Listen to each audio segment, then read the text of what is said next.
Hi friends, today I am going to discuss about pleadings, object and fundamental rules of pleadings. Pleadings are statements in writing drawn up and filed by each party to a case stating what his contentions will be at the trial and giving all such details as his opponents need to know in order to prepare his case in answer. Pleading is defined in the Code of Civil Procedure as a meaning, a plain or written statement, Order 6, Rule number 1 of Civil Procedure Code 1908. Plaint is the statement of claim in writing and filed by the plaintiff in which he sets out his course of action with all necessary particulars. Written statement is the statement of defense in writing and filed by the defendant in which he deals with every material facts alleged by the plaintiff in the plaint and also states any new facts which may be in his favor, adding such a legal objections as he wishes to take to the claim. In some cases, a plaintiff, having filed his plaint, may with the leave of the court file a statement, or the court may require him to file a written statement. In such a cases, the written statement forms part of the plaintiff's pleadings. Similarly, there are cases in which the defendant, having filed his written statement, may, with the leave of the court, file an additional written statement, or the court may require him to do so.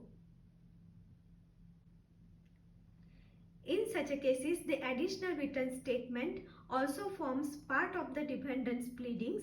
The plaintiff's written statement and the defendant's additional written statement are termed supplemental pleadings.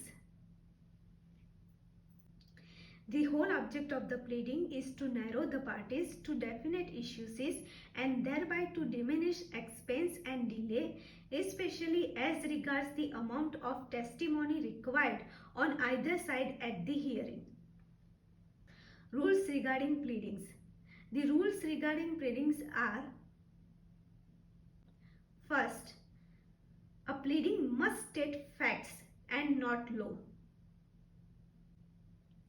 Second, it must contain only material facts on which the party pleading relies for his claim or defense. Third, it must state only the facts on which the party pleading relies for his claim or defense and not the evidence by which they are to be proved.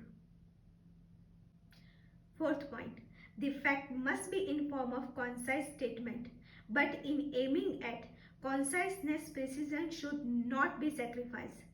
The pleadings, when necessary, shall be divided into paragraph number consecutively. Dates, sums and figures shall be expressed in figures. Fifth point, allegations in anticipation of the opponent's answer should not be made. The pleadings should be confined to what is material at the present stage of the suit. Sixth point, facts necessary for the enforcement of a legal rights or duty must be mentioned. Thus, in a suit for a breach of contract on account of the negligence of the defendant, it has to be stated specifically what kind of duty the defendant owed to the plaintiff and how was he negligent. Seventh point, performance of condition precedent being implied in every pleading, it need not be alleged. The opposite party must specify distinctly the conditions, the performance or occurrence of which he intends to contest. 8 point, where the contents of any document are material, it shall be sufficient in any pleading to state the effect thereof as briefly as possible, without setting out the whole or any part thereof, unless the precise words of the document or any part thereof are material. 9 point, facts which the law presumes in one's favor or as to which the burden of proof lies upon the opponent needs not be pleaded. 10 point. The party should not plead conclusion of law. The pious obligation of a Hindu son to pay his father's debts need not be pleaded. But foreign law and certain customs and usages are not judicially taken notice of by courts, and they must be pleaded as a facts. 11 point. Legal pleas such as estoppel, limitation and res judicata may be pleaded. 12th point.